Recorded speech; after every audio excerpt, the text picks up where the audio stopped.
Hello everyone and welcome to our final day of 6.5 and 6.6. Today we are going to talk about squares. Our squares are parallelograms with not only 4 right angles but also 4 congruent sides. So basically it's a rectangle with congruent sides, or we could say a rhombus with 4 right angles. So we have our right angles all the way around, and we have 4 congruent sides. So what this means for our squares property-wise is it essentially has the properties of parallelograms, rectangles, and a rhombus. Think everything combined. So we have all those properties of a parallelogram, those 5. We also have the diagonals congruent, including its baby pieces as well. And then we have perpendicular sides, right? Those right angles occurring here. Those are all properties of a rectangle.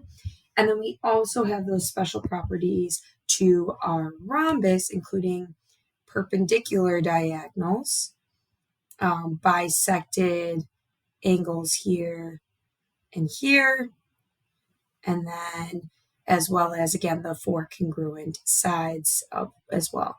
Now, interesting thing about these baby angles, because all of these angles are 90 degrees, officially all of these are the same size in a square, and each of our baby angles actually ends up being 45 degrees in a square. Now, using some problems with that information, kicking it off, they are giving us the angle SUQ is equal to 10x. Well, we also know that because a square has properties of a rhombus, that also is going to equal 90 degrees because the diagonals are perpendicular. So we can set 10x equal to 90, divide both sides by 10. X is 9 this time when we look to find it.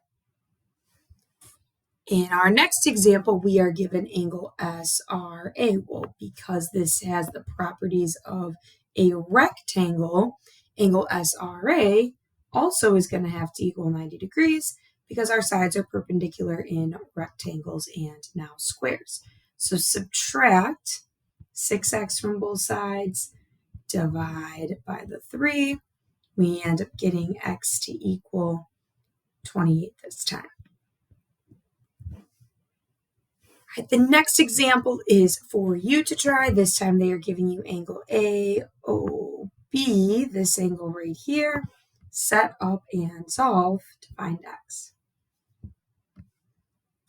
In our next set of examples then, we again are given squares. This time we have some information about segment lengths. So this first one, they are giving us the length of S to U as well as R to U. Well, we know that our diagonal baby pieces are all congruent because the diagonals are congruent like a rectangle, and then their baby pieces would also be equal. So 4x plus 21 this time has to equal 7x plus 3. Subtract the 4x from both sides, and then subtract the 3. We end up with 3x equals 18, so x is going to be 6. Now we have to be careful here because the question is actually asking us for Q to R, this whole segment here. So what's happening is if we plug 6 back in to RU, 7 times 6, but 7 times 6, but plus 3 is 45, and that means Q to U also will be 45. So our whole segment Q to R would have to end up being 90. In the next example, we are given this time the lengths of S to A, this whole diagonal, as well as R to Q, this whole diagonal. So this time, when we're given the full diagonals, we know that they are equal to each other. So we have 4x minus 60 equals 30 minus x. This time the 1x is smaller than the 4x's. I'm going to do 5x minus 60 equals 30. Add the 60 to both sides. We end up with 5x equals 90.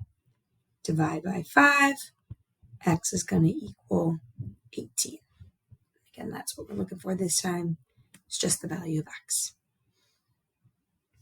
Last example gives us SQ, this side here. They also give us QA. Well, we know all four sides are congruent, including SQ and QA. So add the 4 to both sides and then divide by 2. X is 11 this time. That's what we're looking for.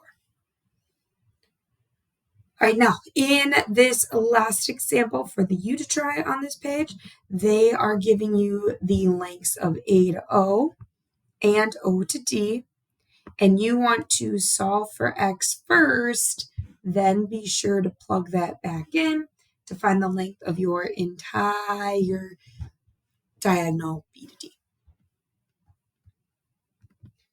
All right, on our last example, notice they are giving us the length of S to Q is 25, and they are asking us to find the length of S to A, this piece right here. Well, if we finish connecting kind of that last piece here, what we notice, because of that right angle SQA being a right angle, since this is a square, what we're noticing is that we're actually creating a right triangle. And these two sides, since all four sides of our square are congruent, those two sides would each have to equal 25. So we essentially are setting up for ourselves a squared plus b squared equals our c squared value, aka our Pythagorean theorem. So in this case, we are going to take c squared is going to equal a squared plus b squared because we're looking for that hypotenuse. So 25 squared plus 25 squared is 1,250. And then a reminder, you want to make sure you square root that value to get your final answer. You will probably need to round it each time. So square root of 1,250. It's about 35.4 units. Okay, so a little bit bigger than those sides. All right, on the last example, again, you are going to use our Pythagorean theorem to help you find the length of the diagonal AC, given this time that A to B is 9, what would be the length of your hypotenuse? Thanks everyone for watching. We'll work more with these in class.